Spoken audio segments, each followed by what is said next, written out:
Hey everyone, I don't really know how to start this video. I guess I could quickly mention what this video originally was going to be about, which is procrastination. I had a very severe case of it the past 7 years, because 7 years ago I completed something called the Duke of Edinburgh Gold Award, which is where you go on an expedition, you do physical training, some sports activities, you do volunteering work, and it's over a 2 year period, and then you learn a skill. For me, it was learning to drum, and all I had to do was send off the booklet to get invited to the palace and be presented with the award. I've had it on to-do lists, I've had it on my wall, and my dad has said, just get it done. All I had to do was send it off. And 7 years later, 3 days before the deadline, which is when you turn 25, I turn 25 tomorrow, I received through the post, Dear Myles, I am very pleased to inform you that I have received confirmation of your gold award from the regional officer. Many congratulations. So I've done it. And I was just going to ask if other people suffer of procrastination, because it's quite common, but 7 years is quite extreme. But yeah, I got it done, so yay for me. And I turn 25 tomorrow, which is a big deal, because 25 is a quarter of a century. I had to think about it then. I didn't. I'm just in a very emotional state of mind, because this morning a very close person in my life passed away, and it's been quite difficult to deal with, and they were only just twice my age, which for me is a very young age to die at. I lost my best friend at 16, so obviously that is an extreme version of what it is to die young. Death is just it's a certainty in life, yet it's something that is so hard to deal with, because it's that final goodbye, and sometimes you don't get to say a final goodbye. It could be coming out of the blue. Sometimes it's expected, and then it's the knowing that eventually it will come about. There's no ideal situation for death, really, only with rare circumstances like euthanasia, but even in those cases it would be more ideal to just have a good quality of life. And there's been a lot of things I want to do videos about recently. I've organised a UK lecture tour that I'm doing. I'm actually taking a week out of the last week holiday I have from the year, from work, because it resets on April. It's not from this year, because it'd be a bit scary if I used all my vacation before the end of February. And it's my talk's about empathy and using the internet to connect people around the world. It's something that I've talked about on my videos for the past 5 years. And empathy for me is the key aspect of how we bring the world together, because empathy on a biological level is mirror neurons that are inside us. It's the fact that we can look at another human being or an animal, another living organism, and when we see them in pain, we relate to it. We compare it to our own experiences, and therefore, it's not that when you grow up in life and you have a blank slate, it's not that you have to go, oh, I have to experience everything first to learn from it, which is ridiculous, because it's like saying, if you jump off a building that is 10 stories high, you're going to die. You don't need to do that yourself to know the outcome. And so empathy is a great thing, and I think empathy really explains the moral complexes we have, in terms of treat others as you'd like to be treated. There are people that argue in religion that morality only exists because of religion. I'm not here to have a debate about that. All I will say is that if we didn't have an inner morality of looking out for each other and having empathy, we wouldn't be about as a species today. But that depends if you believe how long we've been on the planet for and who our creator is. Again, I don't want to get into it. The reason I do want to talk about empathy, though, is because who I lost today, I had some really good chats the past few months. They were someone who really believed in what I stood for. I could be open, and I just openly explained what I want to achieve in life. All I care about in life is people, making other people happy, and solving the injustices that are in the world. And how does this relate to empathy? Well, life's too short. That in itself is a lesson. Things can go just so quickly. And we take life for granted. And there is a good reason for taking life for granted, because if we were worried about life being too short every single second, we wouldn't live our lives in a sane way, I guess, because we'd be just constantly worried. It's good to be able to switch off and just get on and live life at a pace where you're not trying to do everything at once. It's good to have an expectation that you will live a long time. But at the same time, there are extremes on both sides of the spectrum. If you were to worry all the time, you would be rushing around trying to do everything, going skydiving every day, to put it as a joke. But then the other extremity is you become so removed from the reality that life is so short that you just don't care anymore. But you just don't appreciate life. You don't appreciate freedom. You don't appreciate the well-being of your fellow human beings. And I get criticised a lot by quite a lot of, I say friends, people that I used to be friends with, I guess. I've lost a lot of friends over the years when they realise... I don't know. The thing that's happened with me over the years is I make good friends with people because they find something about me that they like, but then they realise I'm a very intense person, and that actually, when they had a conversation with me and I explained how I care about the world, it wasn't just a conversation. I actually said it with conviction, and I spend most of my free time, trying to deal with it. And, people don't get not frustrated with me, that they think that I'm just bitter, or that I'm taking life too seriously, or I need to lighten up when, I post articles about injustices. That word, I'm not going to say that word again. But the reality is we need to be aware, because for mankind to unite, to put aside the fact that countries are just lines in the sand, the fact that, our nationalities and the flags we wave or burn in some cases is a form of racism.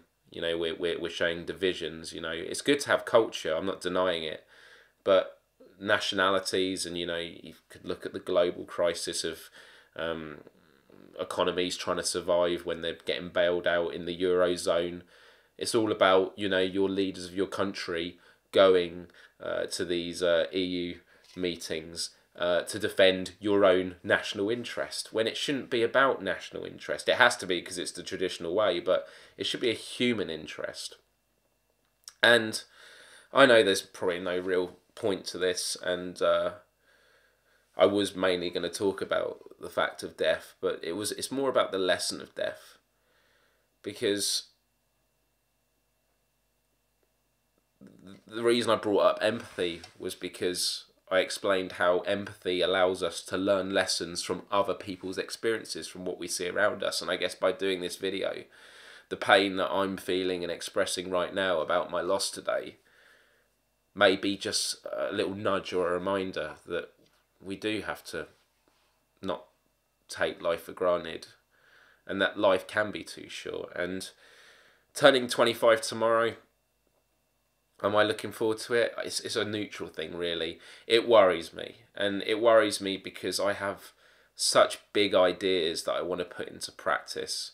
I have these huge concepts. I mean, Stickade's one that's done well over the past 5 years, but that's very limited. And it's just about finding people that can help me make a vision possible. But we get so distracted by the television, by gaming, by just entertainment, by a cheap offer down the local pub and nightclub, or all these sort of things. We get exhausted at work trying to make a living so we can survive, and then we switch off in the evening. I talked about mainstream media before, and a lot of people go, oh yeah, Miles, you go on about people should be their own journalists, but when I get home from work, I'm exhausted, and I don't want to.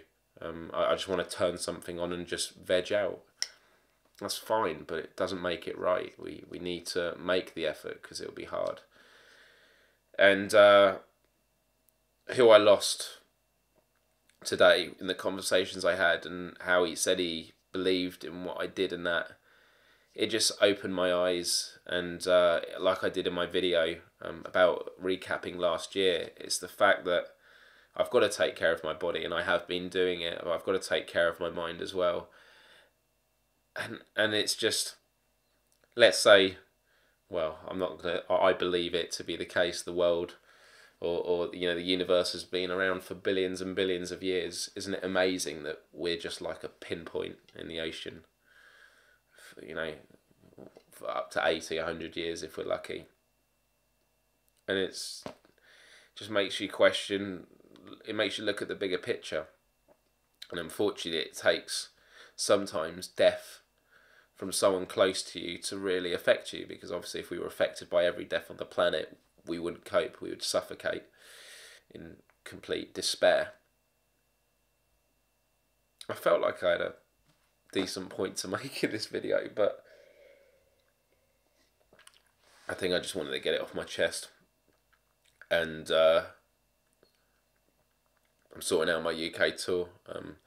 I'm speaking at Z-Day. The Zeitgeist Movement does a thing every year, which is great.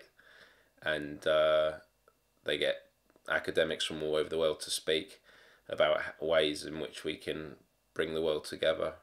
And I've been given a slot on that, so I'll be giving details about it very, very soon. Follow me on Twitter. You can contact me on my personal Facebook now. You can subscribe to that. And I will be doing more videos more often. I don't know, I just felt going into this video I had a lot more to say. I probably have said it, it's just I'm very numb right now, and I guess it just feels good to talk about it. But who I lost meant so much to me, and I think it always hurts when it's someone that you really related to. And I think to have your life taken so short is a tragedy. But that's the tragic beauty about life, I guess, because when speaking to another close relative of mine about this before I did this video, and she was getting upset, I said it's good to get upset, because if we didn't get upset, if we didn't worry, if we didn't get emotional when people die, then what would we be? You know, the fact that we feel emotion, the fact that we feel pain. I was reminded of how I'm never balanced. I'm either really happy or really sad. I'd much rather live this way because it means I'm alive. To be alive is to feel, is to go through peaks and troughs, because if you're never happy, how would you ever know what sad is? Although that's probably not a good example. What I mean is happiness and sadness is relative. And for me, I know I'm going to be okay with dealing with this. I know that my rationale is time only goes in one direction. Someone who's passed is not going to be coming back, so you have to move with the memories, the legacy, and you have to be supportive with those that are still around. And it's just about going with the motions, or it's about going with the emotions. So yeah, I just wanted to throw it out there, and I haven't done a long video like this in a long while.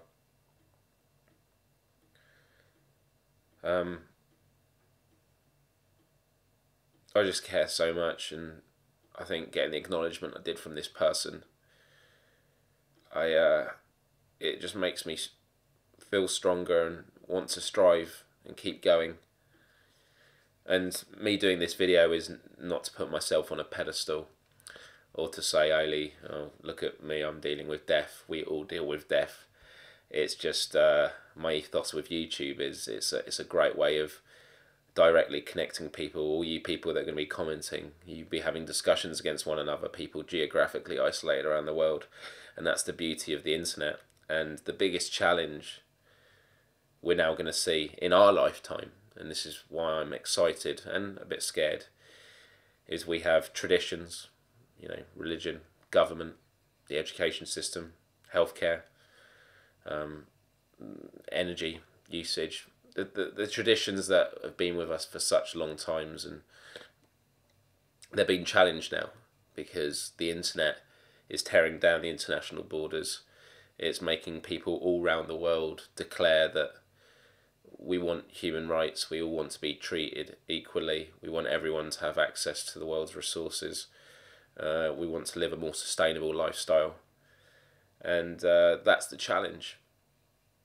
And we only have one life on this planet, and you want to spend it watching TV or watching dogs on skateboards. I mean, it's good to do that every once in a while, but every time you do something, ask yourself, are you really doing something worthwhile? Are you going to look back and feel that that was time worth spent? And it doesn't mean you can't switch off. You definitely should switch off. I've tried to do a bit of gaming recently.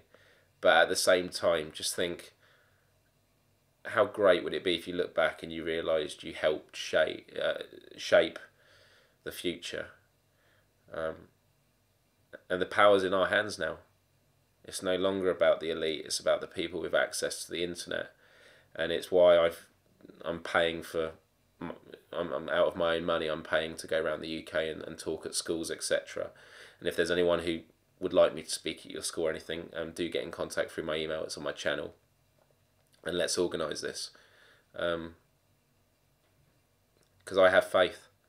And I think that people that aren't immersed in empathy, people who are switched off, they're not to blame. They just haven't had that flame inside them lit up. And it definitely happened to me just a very long time ago. And I guess it's why I do my videos, because I know there's that moment where, yes, I get it now. And it's a video I wanted to do ages ago, but I could never put it right. I see it in their eyes. And every time I have conversations with strangers, I always tiptoe carefully, and then I bring up what I want to talk about. And you see it in their eyes once they realise it's the most empowering thing ever, because with empathy, we're all connected now. We're not tribes that, you know, it's just us and then other tribes that we're unsure about. It's not now about religions and those other religions. I mean, that does still exist today. And it shouldn't be about nationalities. It shouldn't be about our country and their country. It should be about the human race versus real enemies, such as illness, cancer, heart disease, famine, drought, all these things. Those are the real enemies, and those are problems that as a human race we can deal with, and we shouldn't be fighting each other because we're all from the same family. And after the news I got today, it's just another spark, just another reminder that life is too short, and we just got to make the most of it for the people that are still about and for the future. Because as I've said before, for me the meaning of life is to create legacy, whether it's to have children, whether it's to educate people, whether it's to build a structure like a hospital or a business, whether it's to plant a tree so someone can enjoy the shade, which you won't be able to do. That was a really butchered up version of the metaphor. I'm going to stop talking now. But yeah, I love you all, and I feel a weight was lifted off my shoulder. So adios to next time, and I'll hopefully be doing some more videos soon. Bye.